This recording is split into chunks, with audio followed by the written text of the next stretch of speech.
این حالا از همین قسمت پایانی گفتارتون که عشق سازنده و عشقی که تلاش کنه به بالندگی برسونه، من میخوام این رو بپرسم که به نظر شما چه میتوان کرد الان در این روزگاری که روزگار روشنی نیست، اتفاقاتی رو که ما میبینیم نه در پهنه این خطه عزیز نه در پهنه جغرافیای جهان اتفاقات جالبی نیست، ما چه کار میتونیم بکنیم که شرایط کشورمون، شرایط وطنمون در مقیاس شهر و استان و کشور بهتر بشه به عنوان انسان‌هایی که در مهمترین نقش زندگیشون شهروندن؟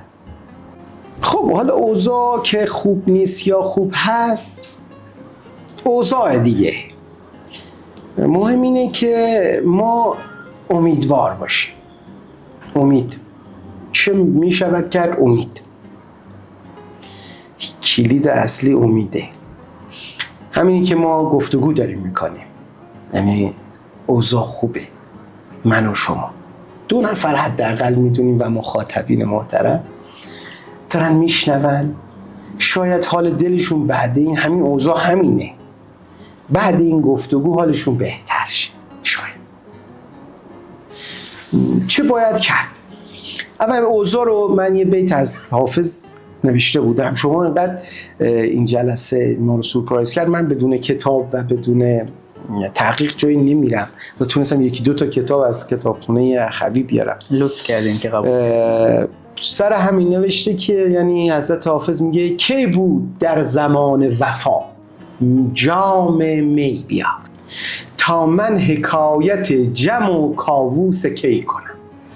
در جهان هستی زیاد وفا طلب نمیشه کرد، انسان در سختیه. ما از بهشت برین رانده شد، رنج زیستن با همون هست. حالا اوضاع و احوال و شرایط اینو مضاعف کرده متاسفانه. چه میشه کرد؟ سوالیه که به نظر من سوال سختیه، کار منم نیست پاسخش. اما فکر کردم که واقعا اگه این سوال بشه، چون ما با گفتگومون و سوالات رو یه ذره مسئله ایران در جریان هستید، ما این هفته دوست داشتیم که میزبان اساتید و اندیشمندان حوزه جامعه شناسی باشیم در شهر خودمون که به هر حال طی شرایطی مهیا نشد. اما خب هست، کتابی رو دارن، بحث کتاب مسئله ایران آقای فراستخواه نوشته که اونجا به روح سرگردان ملت ایران اشاره میکنه. چه باید بکنیم، چه راههایی، چه اتفاقاتی میشه گفت. خیلی حرفا رو زدن، دقیق زدن، گفته ها رو گفتن. ما از لحاظ راه حل و اندیشه با فقر مواجه نیستیم. خب ما همین نیشابور ما برای پاسخ به تمام سوالات و مسائل کشور کافیه. اندیشه خیام رو اگه بتونیم اجراش کنیم، اندیشه عطار رو اجراش کنیم، ساده زیستی اون زلالی یغما رو اجراش کنیم، کار و تلاش و یغما رو اجراش کنیم، این رشته کوه با صلابت بینالود و اینجا درکش کنیم. پاسخ ما اینجا توس رو داریم. فردوسی همه حرفا رو زده، گوش شنوا نیست. یعنی این سوال، چون بعضیا میگن مسئله ایران نمیدونم بحثا، من اولی تا قبل این میخواستم جواب بدم مسئله ایران آزادیه، روشم بحثم، ولی اینو اصلاح میکنم قبل آزادی نشنیدنه. حرف گفتن و گفتن، خیلی هم گفتن، جامعه شناسا همه حرفا رو زدن، اندیشمندا همه حرفا رو گفتن، کسی نیست بشنوه. نه آجی یعنی بگه راه چیه، چه باید بکنیم. خب اسامی من نوشتم دیگه، این اسامی الان کجان؟ چرا به حرفاشون گوش داده نشد؟ آقای محسن رنانی کجاست؟ آقای مدنی کجاست؟ آقای کاوه مدنی؟ نه، سعید مدنی. سعید مدنی. خب ایشون جامعه شناسه، استاد دانشگاه است، این حرفشو باید بیارید اینجا بشینه ایشون حرف بزنه، ما به عنوان یک دانش آموز گوش کنیم. نمیشنویم. حالا نشنیدن ندیده اول نمیبینیم. مسئله ایران اینه، یعنی یک جور مثلا ما الان بحث تو حقوقیش گواهینامه خانماست، ما اصلا یک قشر یعنی 50% جامعه رو نمیبینیمش، نشنیدن نه ما اینو نمیبینیمش، خانم ها رو نمیبینیم و نباید ببینیم. تازه میبینیم حالا نمیشه ببین ندیدن، اصلا دیده نمیشه، اصلا اینو نمیبینیم، اصلا حساب نمیاریم. بعد که دیدیم نمیشنویمش، بعد تازه شنیدیم که دردش چیه، حرفش چیه، میایم چیکار میکنیم؟ به جای اینکه به این دردش برسیم و درکش کنیم حذفش میکنیم. یعنی آجینی اینجا امروز داره یه مسئله مطرح میکنه، یه انسانه، یه دردی داره، یه حرفی خاصی داره، یه آتشی داره، تشنه‌ش، میگه آب. شما ولی که هر چی من داد میزنم آب آب آب آتش، شما اصلا داری کار خودت میکنی، یه پنبه زدی یا نمیبینی. بعدا خیلی مدد میکنیم، چی میخوای؟ آب میخوای؟ به جای اینو بدی دستم اینو میزنی تو سرم یا اینو میشکنی یه دونه. این داستان ماست. مسئله ایران واضحه، حرفا رو زدن. ما خوشبختانه حالا بحث به نشابور وصلش کنیم. خب ایران و این سوال شما رو دیگه ما لطف پروردگار بود که آقای نودوشن این وصیت رو کرد و ما میزبان این بزرگ مرده ایران زمین بودیم. بزرگترین قشنگترین اتفاق، حالا هرچند مرگ چیز خوبی نیست ولی بعد مرگش به قنای نیشابور افزود. این بزرگ همه اینا رو جواب دادیم. مسئله فرهنگ و همش ایرانه، 100 تا ذیلش ایرانه. خب بشینیم ببینیم آقای نودوشن رو گوش کنیم دیگه. من یه مطلبشو حالا یه قسمتیشو از آقای نودوشن یه تصویری الان آماده کردم بخونم اینجا برای شما. مسئله ما این دو تا حالا قبلش آزادی بود، میخواستم بگم یهویی بزنیم من نمیشنویم نمیبینیم ندیدن. این ندیدن اثر داره، بعد باعث خشونت میشه. هانا آرنت رو دیدم تو کتاباتون. خب چون موضوع من یه ذره تحقیقاتیم خشونته، خشونت چه اثری رو انسان میذاره، تو اجتماع میذاره. چون کسی رو نبینی بعد خشونت میارزه، انسان درک نکنی نشنویش این اتفاق میفته. بعد دیگری رو درکش نمیکنی، بعد رواداری نداری، بعد میشود آنچه که شده. یه قسمتی هم از سعدی آماده کردم در بابیشه باید بخونیم. این مطالب ایران حرف زیاده، شنیده نشده، گفته ها رو گفتن، از قدیم گفتن، از مشروطه تا به امروز حداقل، از قبل میگم از فردوسی داریم تا امروز، از اشو زرتوش داریم که گفتار نیک پنداره. ما داشتیم عقبه خیلی خوب داریم ایران، حرف گفته شده. ما داریم تو انقلاب مشروطه خوب یک کلمه رو بخونیم، مستشارالدوله چی گفته، آخوندزاده رو بخونیم چی گفته، بیایم جلوتر ببینیم این همه اندیشه، این همه دلسوزی که گفتن اصلا کجان؟ دلسوزی که ایران رو اصلا اینقدر بهشون همه چیز میدن، آقا برید شما چرا دارید اذیت میشید ایران؟ تو داخل چرا چیزی نگهتون میداره؟ چرا آقای نودوشن باز میگه بعد من بیام نشو؟ خب اینو باید شما به خاک پاشو توتیای چشم میکنی، نمیکنی، نمیشنوی. داستان یاد این جمله اسلامی ندوشن افتادم در آخرین روزهای زندگیش که گفت ایران تنها نخواهد ماند. ما سوال میگم کوتاهی نیست که مسئله ایران چه باید بکنیم، وضعیت کنونی. ببینید چالش‌های متفاوتی رو داریم الان، مسائل خب عظیمی رو داریم در حوزه ایران. یه قسمتش رو گفتم، حالا همون نشنیدن شاید به عنوان شاکلیک بگیم، کوتاه بگم، نمیشه به این مختصر اکتفا کرد، یا من صاحب نظرم نیستم در این حوزه، اما قطعا چند جنبه داره. یه جنبه شخصیه که هویت ما ایرانی ها به عنوان انفرادی یک شخص ایرانی هست که خلقیات ما ایرانیان رو آقای جمالزاده اون زمان نوشته، میتونیم بهش سرکی بزنیم، اونجا سرکی بکشیم ببینیم چی گفته در مورد ما ایرانیان. بعضیا میگن نه اینجوری نیست، بعضی میگن هست، منطقی باش رفتار کنیم. این استبداد رأیی که ما داریم، این تکروی که ما داریم بعضی وقت،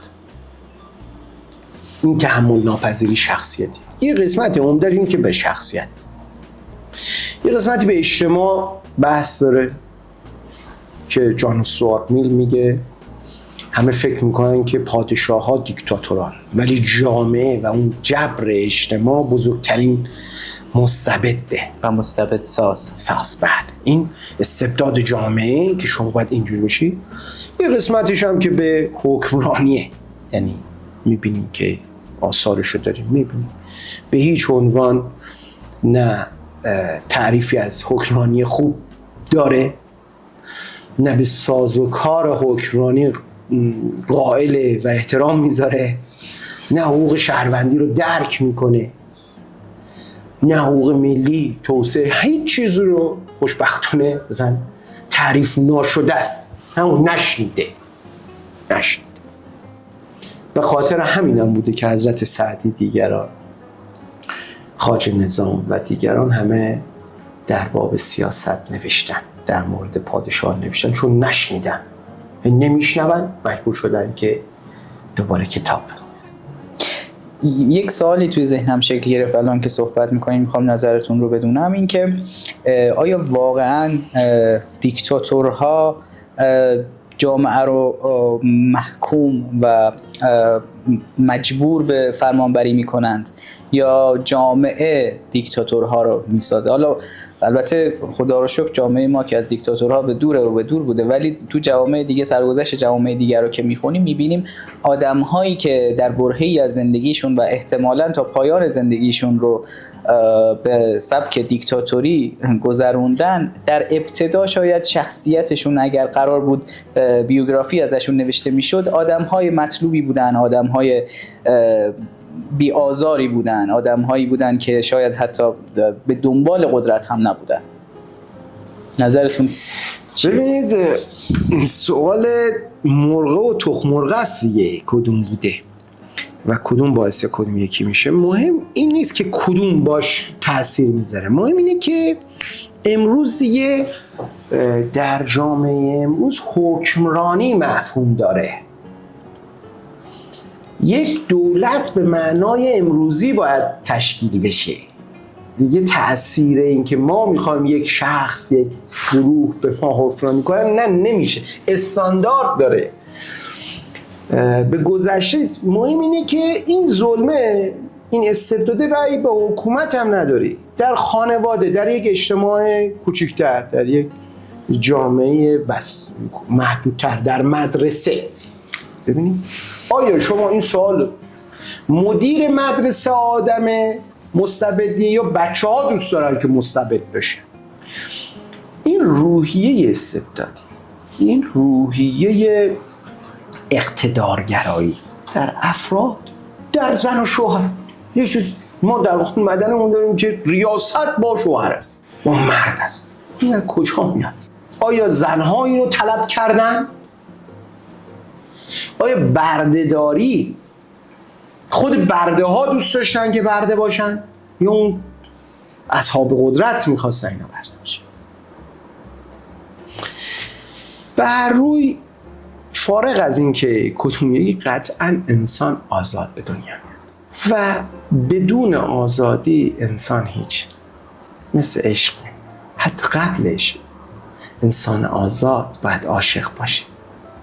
انسان اگر آزادیشو ازش گرفتید به هر دلیل، به نظر نمیرسه در ذات انسان میل به بسته بودن، به خاطر اینه که عریان به دنیا میاد، به خاطر اینه که در طفولیت، در طفلی، در خردسالی بچه ها آزادن.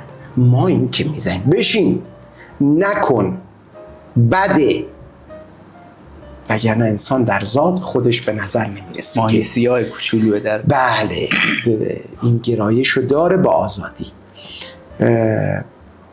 حالا فارغ از همه این مباحث اینه که علتشو کاری نداریم، مهم اینه خروجیش خروجی مفیدی نخواهد بود.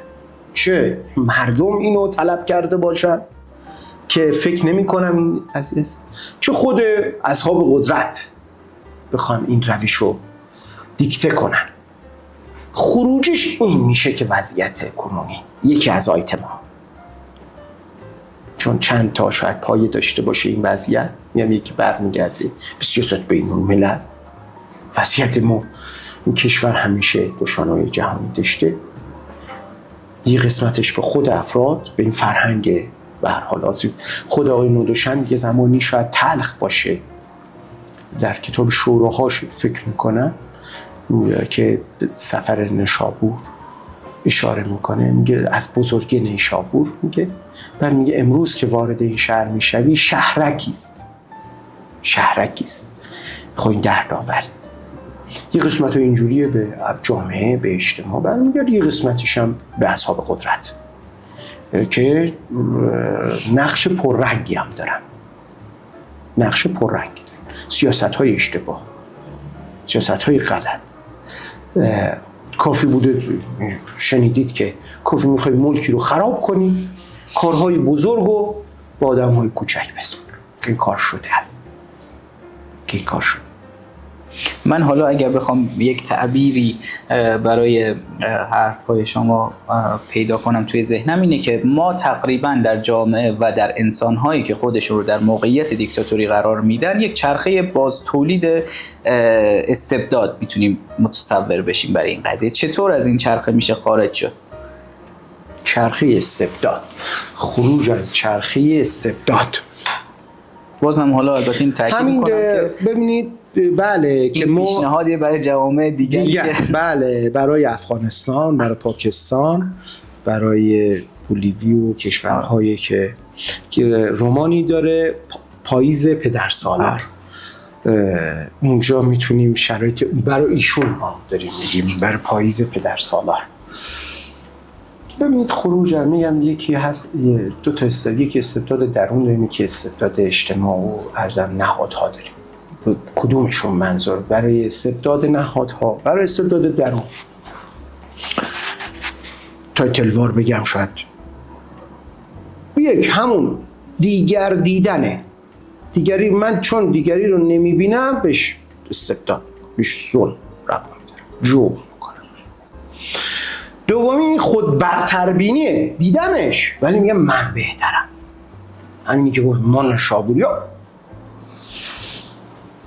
من رشته‌ای تو دانشجو شد، پزشکی ها به مهندسی ها، مهندسی ها به علوم انسانی ها. اینه که خود برتربینی ما الان داریم میگیم ما بهترین کشور جهان، ما ایرانی ها بهترین مردمان دنیا هستیم، از ما بهتر. خود برتربینی عجیب غریبی داریم. ما درست نیشابور رو دوست داریم، ایران رو دوست داریم، اما قرار نیست که دیگران رو بزنیم تو سرشون. این غربی های فلان شده، این شرقی های اینجوری شده. چرا باید اینجوری باشه؟ خود برتربینیه. ما قوم برگزیده ایم، ما این که میریم بهشت برای ما قوم ما، این دایره‌ای که ما، این افرادی که ما هستیم، هم کیش ما هستن، هم اعتقاد ما هستن، هم باور ما هستن. کجا اینو گفته؟ خود برتربینی این استبداد میاره، در شخص. من وقتی به عنوان جنس مرد من برترم، بعد استبداد میاره، بعد زن رو حذف میکنم، زن بهش ظلم میکنم. در همینشون در سیاست من با یه ایدئولوژی دارن، این ایدئولوژی میگن ما برتریم، ما بهتریم. هر کسی که رفته گفته ما خوبیم، دیگران بدن. این خوبی و بدی که زایده تراوشات ذهنی انسان هست یا اصحاب قدرت. نتیجهش جلو اینا رو باید بگیریم. دو تا اصل دیگه هم بگم. پس گفتم یک، ندیدن دیگران، خود برتربینی. حالا در عملی یه ذره حرف بزنیم، این هم آزادیه، آزادی بیان، آزادی رفتار، آزادی. این کلمه چقدر مقدسه، کلمه آزادی.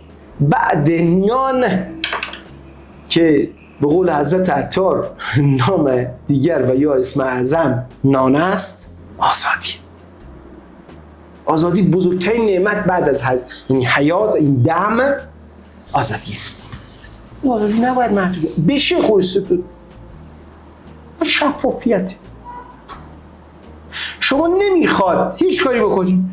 این جلسه ما رو حاجینی همینه، نه در پستوخانه، در یک اتاق 4 دیواری که تاریکه، مثل شیشه‌ای باشه، شفافیت باشه.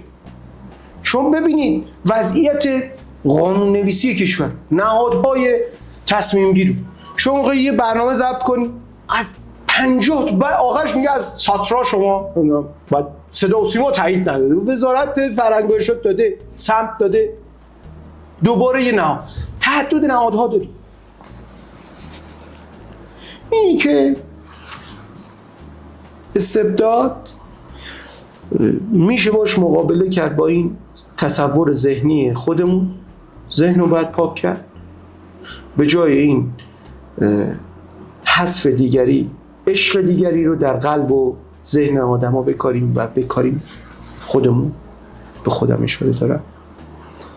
و در عرصه اجتماعی هم به این 2 اصل مثل شفافیت، شما یه قانونی هست، یه توافقی هست، ما ببینیم مذاکرات در پستو نباشه. غیر علنی بودن از همین میاد دیگه.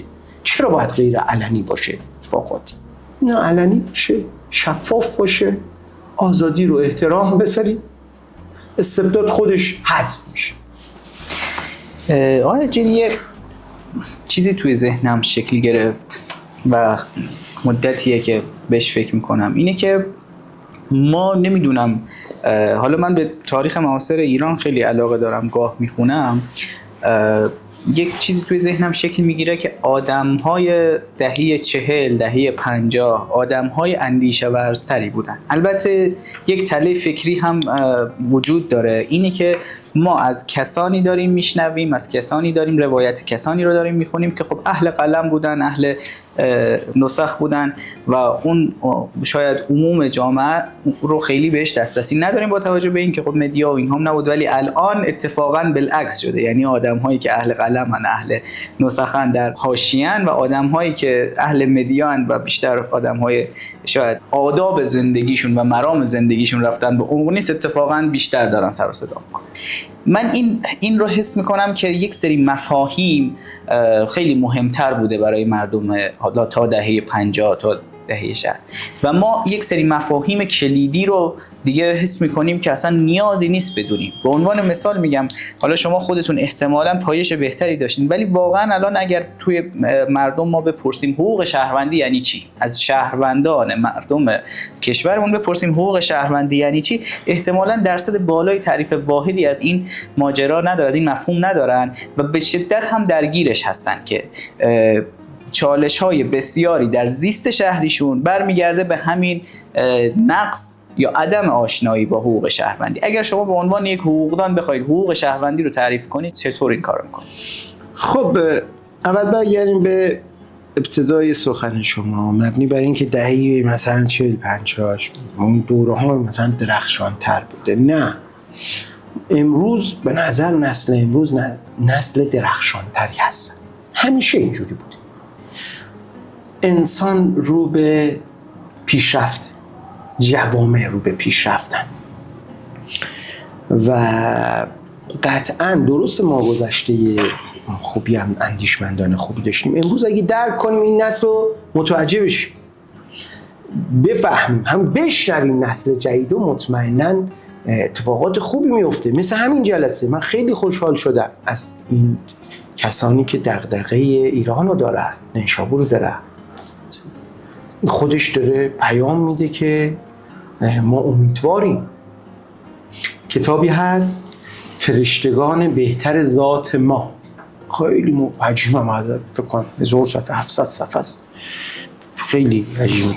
این کتاب اشاره میکنه که جهان رو به خیلی خوب جای بهتری شده نسبت به گذشته، با آمار خیلی مستند.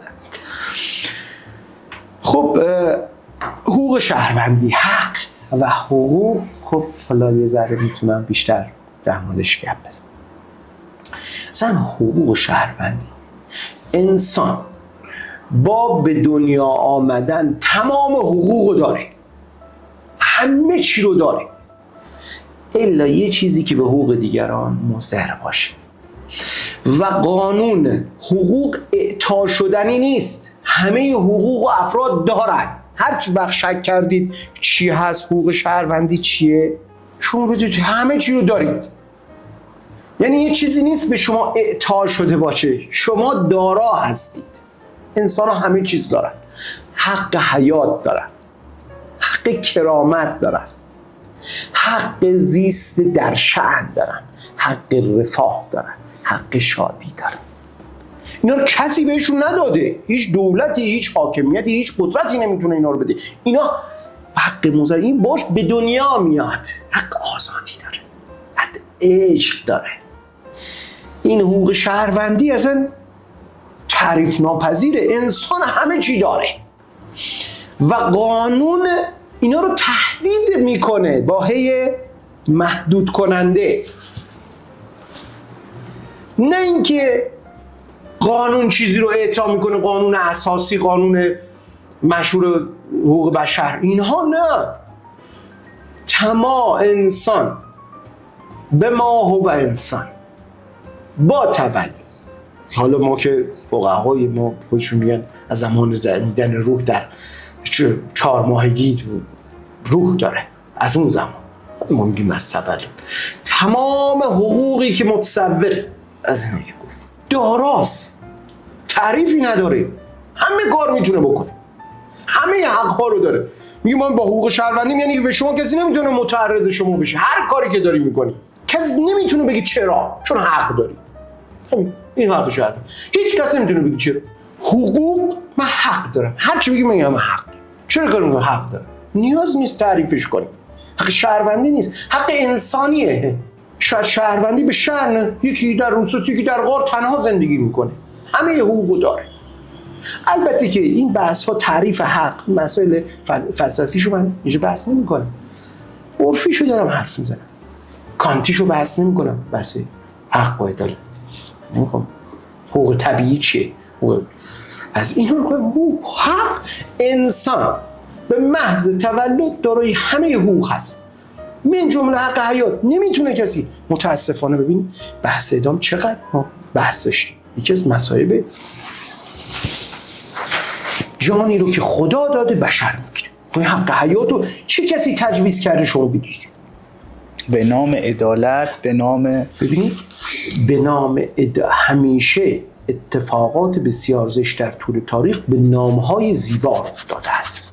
شما حق حیات حق داره، این حق رو شما نمیتونی تهدیدش کنی، یعنی میکنی به وفور میکنی. بعد اینو علنی میکنید، یعنی میذارید دور میدون شهر بیاید تماشا کنید. جانستانی انسان، این انسانی که گفتیم به محض تولد تمام حقا رو داره و به تعبیر اشرف مخلوقاته، میاد علنی این همه حقوقشو، حقوق شهروندی، حق کرامت داره، حق آزادی داره، حق تهدید محدود نشدن داره، حق بازخواست نشدن داره.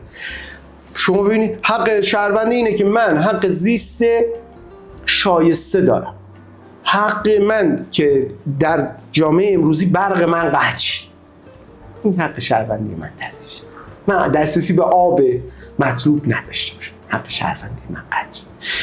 حق دسترسی به اطلاعات آزاد نداشته باشم، باید با فیلترینگ وارد شیم، باید از سانسور. حق نترسیدن باید داشته باشم، آزادگی داشته باشم، اما هممون خود سانسوری رو بلدیم، ما ناخودآگاه هم خودمون رو سانسور میکنیم. چرا؟ چون ترس دارم، چون آزادگیم محدود شده، احساس خطر میکنم، انسانیتمون محدود. بله الان من با شما میگم که یه جمله نگم که فردا منو بازخواست کنه، خود در صورتی که آزادی بیان دارم، نظرمو گفتم، حتی به اشتباه، حتی اشتباه گفتم، اشتباهه، اما خب قوانینی داریم که نشر اکاذیب به قصد نشکازی من گفته کجا؟ چون میبینید دیگه در مذاکرات مثلا در انتخابات غربی ها 2 نفر میخوان رئیس جمهور بشن به هم دیگه در جلوی درو به هم دیگه توهین فلان. خب تموم شده دیگه. کلامه گفته باد حواس رفته. ولی اینجا مسئولیت، این حق شهروندی به قتلگاه رفته. حقوق شهروند اصلا حقوق شهروندی رو گفتیم. ببین گفتیم قبل این فکر کنم اشاره کردم به یک کلمه مستشارالدوله. ببین اونجا مسئله ایران رو گفت دیگه، گفت قانونه. ایشون نظر البته فتحعلی آخوندزاده با ایشون یه بحثایی رو داشت که شما داری قانون و وارونه نشون میدی، همون شرع داری در قالب قانون، نباید این کارو بکنی. در حال حاضر با نظر شخصی بنده ما حتی شبه قانونم و حقوقم نداریم. ربطی به این 40-50 سال نداره. از زمان مشروطه تا امروز شما سنای از اولین تلاش رسمی جامعه برای ایجاد قانون سراسری، چون قانون و حقوق مبانی فکری داره، ما باید با اونا آشنا بشیم. اگه اونا درک نکنیم مثل من خانه‌ایه که پی نداره، ما ریخته، همون لحظه اول که می‌خواستیم بسازیم ریخت، الان نداریم. نه مجلس داریم به معنای قوه مقننه نداریم. ما این که شکلش هست، قطعا من میگم این مجلس از لحاظ قانون‌گذاری مجلس نیست، همینجور که قبلا هم سنا مجلس نبود. قانون نویسی باید با نهله‌های فکری و ریشه‌های عمیق انسانی اجتماعی، شما وقتی یه قانونی می‌خوای مصوب کنی، یه حقی رو تهدید کنی، پس گفتیم قانون حقی رو اعطا نمی‌کنه، چون بشر خودش دارای تمام حقوق هست. قانون میاد برای بستن این حق، محدود کردن این حق. وقتی میخوای محدود کنی باید دست به عصا باشی، باید این قلم بلرزه در دست. باید در وقتی یه قانونی میخوای مثلا برای رسانه بذاری، محدودش کنی رسانه رو، باید دعوت کنی از اصحاب رسانه، باید اقتصاددان این گوشه نشسته باشه، باید جامعه شناس نشسته باشه، باید یک مورخ باشه، تاریخ رو به رسانه رو بدونه، تاریخ به شما بگه، بعد تصویب کنی. پس حقوق شهروندی و قانونم که من یه اشاره‌ای کردم، شبه قانونم در این کشور و شبه حقم ندارم، ولی حق اساسی حق با حیات انسان‌ها به دست میاد.